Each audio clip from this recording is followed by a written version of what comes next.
উত্তরার থেকে শুরু করে হেঁটে হেঁটে পুরান ঢাকা পর্যন্ত যত লয়ারের চেম্বার আছে, অনেক লয়ারের চেম্বারে তাদেরকে চিনতাম, সেখানে গিয়ে অ্যাপ্রোচ করেছে, স্যার আমি তো নতুন জুনিয়র, আমার একটু রাখবেন জুনিয়র হিসেবে। কেউ রাখে নাই আমাকে। আইনজীবী হওয়ার জন্য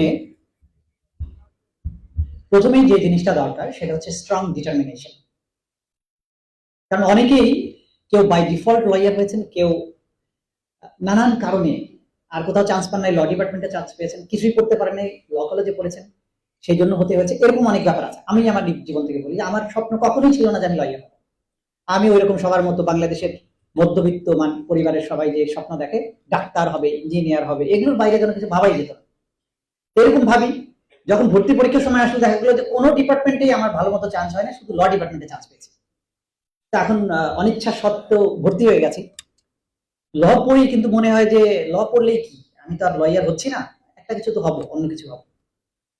অনার্স শেষ হয়ে গেল, এনরোলমেন্টের পরীক্ষা দিচ্ছে, সবাই বলে যে এনরোলমেন্টের জন্য ফর্ম ফিল আপ করো। আমি কেন, আমি তো হবই না, হতেই চাই।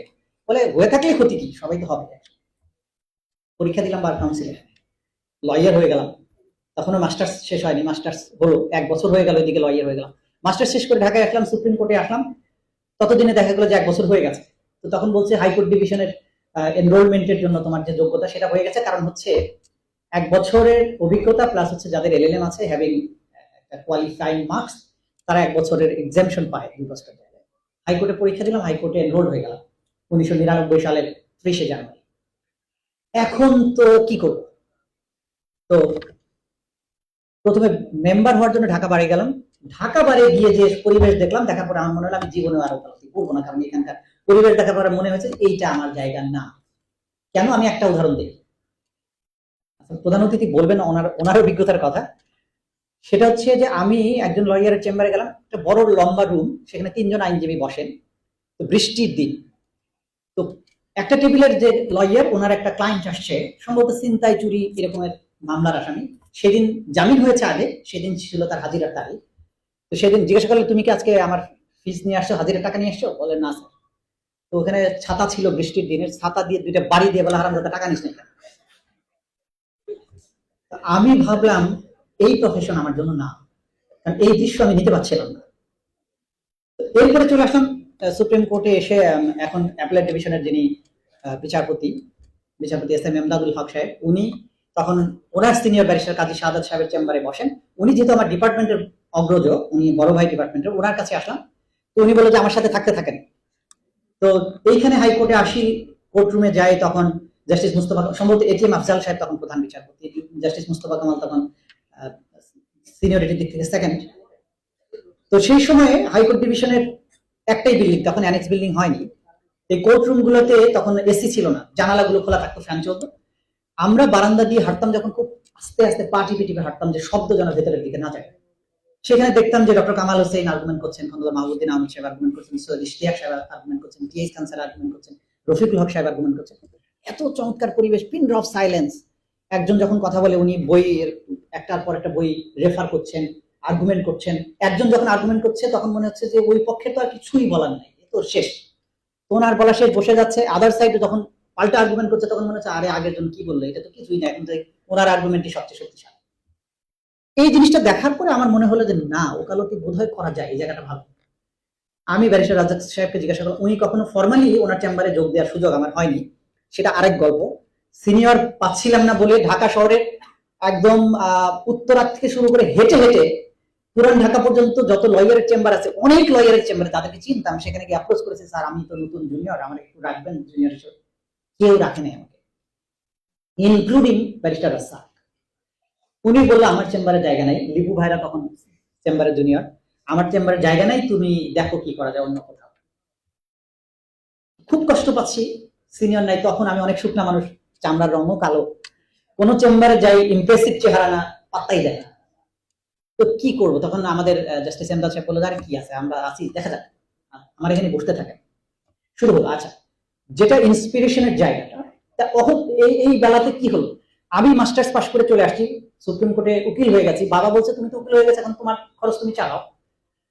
আর এদিকে প্রফেশন, আমার সিনিয়রও নাই, আমি তো, আর আমাকে তো মামলা দেওয়ার কোনো কারণ নাই তখন।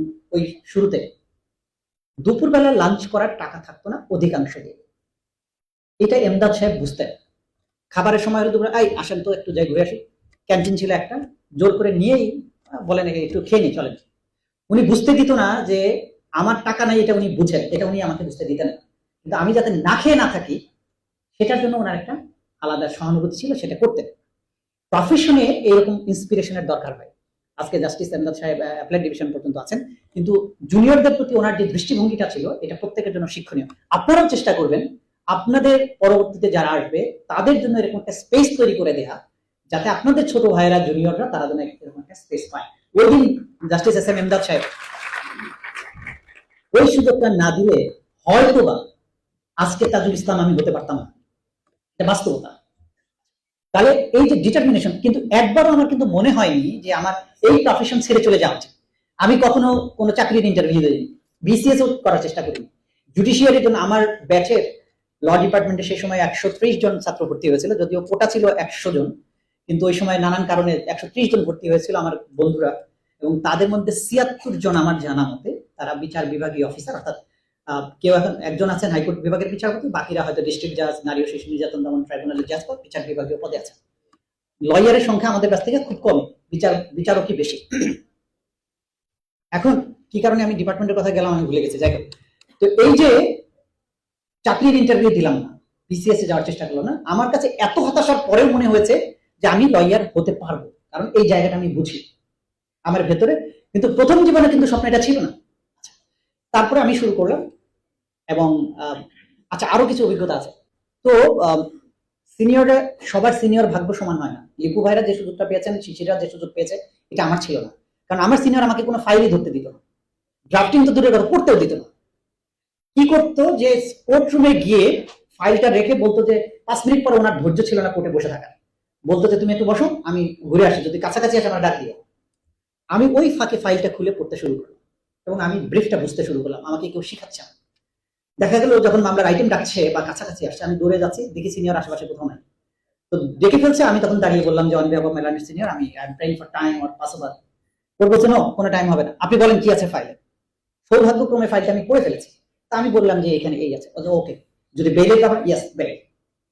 বেলকে নিয়ে আমি বেরোচ্ছি, দেখি সিনিয়র দৌড়াতে দৌড়াতে আসছে, এই কি হলো কি হলো।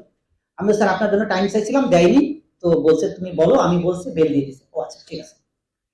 এরকম অনেক মামলাতে এই করতে করতে একসময় দেখা গেল যে না আমি তো মুভ করতে পারছি। এইভাবে এক্সপোজার হচ্ছে যখন, তখন দু একটা ক্লায়েন্টও আসছে, এভাবে আমি লয়ার হচ্ছে। যাই হোক, ওই পর্বটা ভিন্ন কথা। তাহলে বিষয় হচ্ছে যে আপনি জানার টার্গেট থাকলে সিনিয়ররা শেখানো ছাড়াও আপনার স্ট্রং ডিটারমিনেশনের কারণে আপনি কিন্তু শিখবেন। তো একজন আইনজীবী হওয়ার কয়েকটা ডাইমেনশন আছে, কয়েকটা মৌলিক কাজ আছে। প্রথম কথা হচ্ছে স্ট্রং ডিটারমিনেশন, যেটা না থাকলে আপনি হতেই পারবেন না। আপনার মাথায় যদি সারাক্ষণ আরে এটা কষ্ট, আমি চাকরিতে যাই, আবার চাকরিতে গিয়ে ব্যাংকার হই অথবা ল অফিসার হই, দিস এন্ড দ্যাট। লয়ার হওয়ার জন্য এই কঠিন ডিসিশনটা লাগবে যে প্রথম 1-2 বছর এরকম চ্যালেঞ্জ হবে, লাঞ্চ করার টাকা থাকবে না, বাট আমি লয়ার হব, এইটা থাকবে ফার্স্ট। সেকেন্ড হচ্ছে নলেজ। নলেজ মানে এই নয় যে আইনের সকল ধারা উপধারা আপনি মুখস্থ রাখবেন। নলেজ মানে হচ্ছে এটা যে আপনি জানবেন আইনটা কোথায় আছে, যে ম্যাটারটা নিয়ে আপনি ডিল করছেন সেটার সাথে রিলেটেড কতগুলো ল আছে, এবং কোথায় এই মামলার বিষয়বস্তু সম্পর্কে প্রতিকারের কথাটা বলা আছে, সেই সম্পর্কে আপনার ধারণা থাকতে হবে। তারপর হচ্ছে প্রেজেন্টেশনের আর্ট। আপনি ধরেন অনেক পড়াশোনা করে গেলেন, দুনিয়ার কথা আপনার মাথায় আসছে, জজ সাহেবকে সব বলবেন, সব যদি বলতে হয় দেখা গেল যে 2 ঘন্টা লাগবে। এখন একটা মামলা যখন মোশন হিয়ারিং করতে যাচ্ছেন, জজ সাহেব তো আপনাকে 1 মিনিট 2 মিনিটের বেশি দেবে না। আপনি তো দুনিয়ার কথা বলছেন, কিন্তু জজ সাহেব কি শুনতে চাচ্ছেন সেটা আপনি বলতে পারছেন না। আপনাকে বুঝতে হবে যে বিচারক আমার কাছ থেকে কোন পয়েন্টটা জানতে চান, কি বিষয়ে ক্লিয়ার হতে চান। জাজেসদের মাইন্ডটা রিড করার ক্ষমতা আপনাকে থাকতে হবে, নইলে আপনি বিটিং অ্যারাউন্ড দ্য বুশ সারাদিন লেকচার দিবেন, সে দিন শেষে মামলা জিতবেন, এবং জজ সাহেবটা বিরক্ত হবে যে আমি বলি কি আর আপনি বলছেন কি। আমি এখানে একজন আইনজীবীর কথা নাম না বলে বলছি, অক্সফোর্ড থেকে পিএইচডি করে এসেছেন, সিনিয়র লয়ার ছিলেন, এখন আর প্র্যাকটিসে নাই, অসুস্থ। তিনি কোর্টগুলোতে যে যখন আর্গুমেন্ট করতেন, অক্সফোর্ডের পিএইচডি, একদম তুচ্ছ একটা পয়েন্টের উপরে বিশাল এক লেকচার বের করে ফেলতেন, কিন্তু উনি মামলায় হারতেন সবগুলোতে, কারণ জজ সাহেবরা ওই আর্গুমেন্ট গ্রহণ করতেন না। আমার মনে আছে খন্দকার মাহবুদ্দিন সাহেব একদিন, একই পক্ষে খন্দকার মাহবুদ্দিন সাহেব আছেন, উনিও আছে। তো উনি বলছে যে খন্দকার সাহেব বলে তোমার তো কোনো কেস আমি দেখছি না। বলে স্যার এই পয়েন্টে তো আপনি যেটা বলছেন পয়েন্ট না, সেটাই আমার কেস। এটা উনি 1 ঘন্টা ধরে আর্গুমেন্ট করবেন, করার পর জজ সাহেব বলে নো, এটা ইজ নট ইউর কেস। দর্শক বলে, আমি তোমার বললাম না যে এটা তোমার কেস না।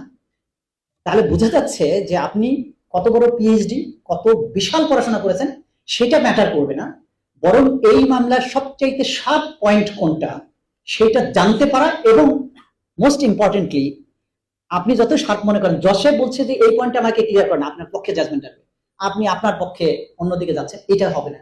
এই যে কমিউনিকেশন বিটুইন দ্য জাজেস এন্ড দ্য লয়ার, এইটা আপনাকে অর্জন করতে হবে। আচ্ছা, এরপরে হচ্ছে ক্লায়েন্ট ডিলিং।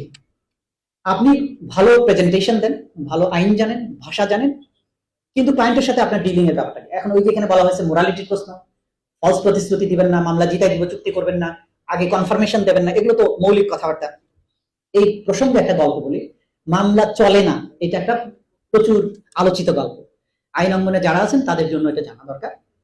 এক ভদ্রলোক মামলা করতে গেছেন এক লয়ারের কাছে, লয়ার সমস্ত ব্রিফ চিন্তা করে বললেন যে ভাই এই মামলাটা চলে না, আপনার মামলাটা হবে না। তো উনি খুব ব্যর্থ মনোরথ হচ্ছে, না আমার মামলা তো হওয়া উচিত। আরেকজনের কাছে গেছে, ওনাকেও বুঝাইছে, উনি বলছেন না মামলা চলবে না। এরকম 4-5 জনের কাছে যাওয়ার পরে সবাই না করেছে। ষষ্ঠ জনের কাছে গিয়েছেন, তো উনি শুনে টেনে বলছে, স্যার আমি এই 5 জনের কাছে গেছি, সবাই বলছে মামলা চলে না, আপনি একটু দেখেন তো, আমার তো মনে হয় এটা মামলা চলবে। ওই লয়ার খুব চালাক ছিল, বলছে যে হ্যাঁ মামলা চলে না মানে অবশ্যই চলে, যাও আমার কাছে। তো উনি মামলা ফাইল করেছেন, সিভিল মামলা, যথারীতি একটা নির্দিষ্ট সময় গিয়ে মামলা রিজেক্টেড। তখন বলছে স্যার এটা কি হলো? বলে আরে কি সমস্যা, আপিল আছে না? তো আপিল ফাইল করেছে, আবার আপিলের কোর্টে কিছুদিন পরে আপিলটাও ডিসমিসড। বলে স্যার কি হলো? বলে কোনো সমস্যা নাই, হাইকোর্ট আছে না, হাইকোর্টে রিভিশনে যাব। হাইকোর্ট রিভিশন করেছে, সামারিলি রিজেক্টেড। বলে স্যার এখন? বলে সুপ্রিম কোর্ট আছে, সুপ্রিম কোর্টে লিভ পিটিশন ফাইল করেছে, ওইটাও ডিসমিসড। বলে স্যার এটা কি হলো? বলছিলাম, তখন বলে যে আমি তোমাকে কি বলছি, তুমি আমাকে কি বলছিলাম? বলছিলাম স্যার যে মামলা নাকি চলে। আমি কি বলছি? আপনি বলছিলেন মামলা চলে। বলে মামলা যদি নাই চলবে, জজ কোর্ট থেকে অ্যাপিলেট ডিভিশন পর্যন্ত মামলা আসলো কিভাবে? আপনারা যারা আইনজীবী হবেন, এই মামলা চালানোর মতো করে মামলা নেবেন না। আপনার এই মোরাল কারেজ থাকতে হবে যে ব্রিফ আসলেই যদি আপনার কাছে মনে হয় যে এই ব্রিফটাতে কোনো মেরিট নাই, তাহলে এটাকে রিফিউজ করার সাহস থাকতে হবে। আমি জীবনে বহু মামলা রিফিউজ করেছি, আমি বলেছি এটা হবে না, বলছে ছাত্র কারণ আমি যেখানে আর্গুমেন্ট করার কোনো পয়েন্ট পাচ্ছি না, এই মামলা আমার দ্বারা হবে না। যেখানে আপনার আর্গুয়েবল পয়েন্ট আছে, আপনার পক্ষে আছে বিপক্ষে আছে, তখন ক্লায়েন্টকে আপনি ক্লিয়ার ধারণা দিবেন যে আপনার এই সম্ভাবনা আছে, তবে হারা যেটা কিন্তু আমি কোনো নিশ্চয়তা অবশ্যই দেবো না। এটা যেন বাংলাদেশের মানুষ কিন্তু জেনারেলি এক্সপেক্ট করে যে তাকে এই ধরনের গ্যারান্টি দেওয়া হবে, এই গ্যারান্টি দেওয়া আপনার কাজ নয়। আচ্ছা, কয়েকটা জায়গায় অ্যাড্রেস করতে হবে। আমরা ইদানিং যে জিনিসগুলো খুব প্রকট ভাবে দেখছি, সুপ্রিম কোর্টের হাইকোর্ট ডিভিশনে আপনারা এনরোল হয়েছেন, এই জায়গার একটা আলাদা কালচার আছে, এটার একটা সোলেন একটা পরিবেশ আছে। এই যে জুনিয়ররা আসছেন সুপ্রিম কোর্টে, যখন আমরা সেই আজ থেকে 29 বছর আগে যখন আমরা শুরু করেছি, সেই সময়ের পরিবেশ দেখে আমরা মেনশনের লাইনে সিনিয়ররা যখন দাঁড়াতেন, আমরা জুনিয়ররা অবশ্যই পেছনে দাঁড়াবেন। আজকাল আমরা খুব কমন একটা ট্রেন্ড দেখছি যে জুনিয়ররা কিচ্ছু মানে না, কে সামনে সিনিয়র কে জুনিয়র কিছু জানে না, লাইনে ধাক্কা দিচ্ছে, বারান্দায় ধাক্কা দিচ্ছে, বাথরুমে যাওয়ার সময় ধাক্কা দিচ্ছে, সিনিয়র জুনিয়র কোনো সম্পর্ক না। এই প্রফেশনের সিনিয়রদেরকে রেসপেক্ট করতে না পারলে এই প্রফেশন আপনার থাকার কোনো দরকার নেই। সিম্পল। মেনশন লাইনে আপনি চিন্তা করবেন কে আপনার চেয়ে সিনিয়র, তারা সামনে থাকবে, আপনি কখনো ঠেলে সামনে যাওয়ার চেষ্টা করবেন না।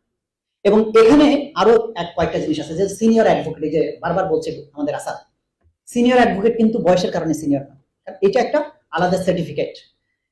সিনিয়রিটি যারা অর্জন করেন আইন অনুযায়ী কিন্তু এই সিনিয়র অ্যাডভোকেটরা তারা প্রিভিলেজ পাবে না। বয়স আপনার যাই হোক, সিনিয়র অ্যাডভোকেট হলে তিনি আপনার চেয়ে আগে যাবেন। আবার সিনিয়র অ্যাডভোকেটদের মধ্যে সেখানে আবার তাদের সিনিয়রিটির ব্যাপার থাকে। এইটা এই জায়গার সৌন্দর্য, এটা এখানকার বিউটি। আপনি যদি এটা মেনটেন না করেন, এই সমস্ত চারালের মতো উকিল আমাদের কিন্তু দরকার নেই। Very simple. আমি রুড় ভাষাটা ব্যবহার করলাম এজন্য, আমার নিজের খুব ব্যাড এক্সপিরিয়েন্স হচ্ছে ইদানিং। বারান্দায় দাঁড়াচ্ছি, জুনিয়র লয়ার এসে ধাক্কা দিয়ে আমাকে ফেলে দিচ্ছে। 2 দিন আগে এনরোল হয়েছে, আমি বললাম যে আপনি, বলে দেখি না। আমি দেখেন নাই ঠিক আছে, কিন্তু যখন আপনাকে ঠেলতে ঠেলতে দেয়ালের দিকে নিয়ে গেল, তখন আপনি বুঝলেন যে একটা মানুষকে আমি ঠেলছি, এবং সেটা মহিলা। অদ্ভুত ব্যাপার। আমি বললাম যে আপনি তো টের পাচ্ছেন যে আমি একটা মানুষ, তারপরে আপনি কেন ঠেলছেন? কোনো জবাব নেই। বলে এগুলো হতেই পারে। আমি বললাম যে আপনি কি বলছেন এগুলো, আপনি কতদিন প্র্যাকটিস করেন? মনে করেন আমি এখানে কোনো প্র্যাকটিসই করি না। দেখুন, এই জাতীয় দুর্বিনীত অভদ্র মানুষের জায়গা সুপ্রিম কোর্ট না। এই জিনিসগুলো ম্যানার্স, এটিকেটস, এগুলো শেখানোর দায়িত্ব বার কাউন্সিলের, বার কাউন্সিল অথবা বার অ্যাসোসিয়েশন গুলো, আমাদের এই প্রফেশনাল শিক্ষাগুলো হচ্ছে না বলে আজকে সিপিএসডি তারা এই প্রোগ্রামটা করেছে। আমি তাদেরকে ধন্যবাদ জানাই যে স্রোতের বিপরীতে দাঁড়িয়ে আপনাদেরকে এই সুযোগটা করে দিচ্ছে। বিনয়, সিনিয়রদের, আপনার কাউন্টার পার্টদেরকে শ্রদ্ধা করতে শেখা, এগুলো এখানকার সৌন্দর্য। এগুলো যদি না থাকে আপনি জীবনে কখনো বড় লয়ার হতে পারবেন না। বড় বড় রাজনৈতিক গুন্ডা, হুলিগান এখানে আসে, তারা হুলিগানই কিন্তু থাকে, কিন্তু আইন, তার মেধা, যোগ্যতা এগুলো যাদের আছে তারাই এখানকার লয়ার হিসেবে টিকে যায়। একটা উদাহরণ দেয়, ব্যারিস্টার আমিরুল ইসলাম সাহেবের আর্গুমেন্ট শুনছিলাম একবার এই অডিটোরিয়ামে। Justice Mainur Reza Chowdhury, former chief justice, ওনার সংবর্ধনা অনুষ্ঠান এখানে হচ্ছে। তো সেখানে ব্যারিস্টার আমিরুল ইসলাম সাহেব তখন বারের প্রেসিডেন্ট, উনি বলছিলেন এইভাবে যে আমি মাইনুর রেজা চৌধুরী সাহেবের কোর্টে গিয়ে বসে থাকতাম ওনার ম্যানার দেখার জন্য। এটা আমিরুল ইসলাম সাহেব বলছেন। আমরা দেখেছি মাইনুর রেজা চৌধুরী সাহেবের কত ভদ্র বিনয়ী একজন বিচারক ছিলেন। উনি বলছেন যে আমার প্রফেশনাল লাইফের শুরুতে যখন ইংল্যান্ডে ছিলাম, সেই সময় লর্ড ডেনিং, বিশ্ববিখ্যাত বিচারক এবং বই লিখেছেন অনেক, লর্ড ডেনিং কিংবদন্তি আইনের জগতে। লর্ড ডেনিং এর কোর্টে একটা মামলা পরিচালনা করতে গেছেন আমিরুল ইসলাম সাহেব উইথ হিজ সিনিয়র মিস্টার ব্যাটমিলস। তো ওইখানে আর্গুমেন্ট শুরু করেছেন ব্যাটমিলস, আমিরুল ইসলাম সাহেব পাশে বসা। তো তখন লর্ড ডেনিং হঠাৎ করে প্রশ্ন করলো, mister Batmills, correct me if I am wrong, বলে একটা কথা বলছে। তখন লর্ড ব্যাটমিলস এরকম করে ব্রিফে মুখ থেকে আমিরুল ইসলাম সাহেবকে বলছে, Amir, since Lord Denning is saying correct me if I am wrong, then you may be very sure that you are wrong. তার মানে জাজেস ডাইরেক্টলি বলে, এই যে আপনি কি ভুল করছেন, কেন আপনি কি পড়াশোনা করে আসেন? এইভাবে যে জাজেরা যেটা করেন, এটাও যেমন এখানকার সংস্কৃতি না। তাহলে ম্যানারটা কি, যে উনি বলছেন যে আমাকে সংশোধন করে দেবেন যদি আমি ভুল করি। ইনি বুঝে গেল যে উনি আসলে ভুল করেছেন, জজ সাহেব ডাইরেক্টলি বলছেন না যে আপনি ভুল করেছেন। এটা হচ্ছে বিউটি এই প্রফেশনের।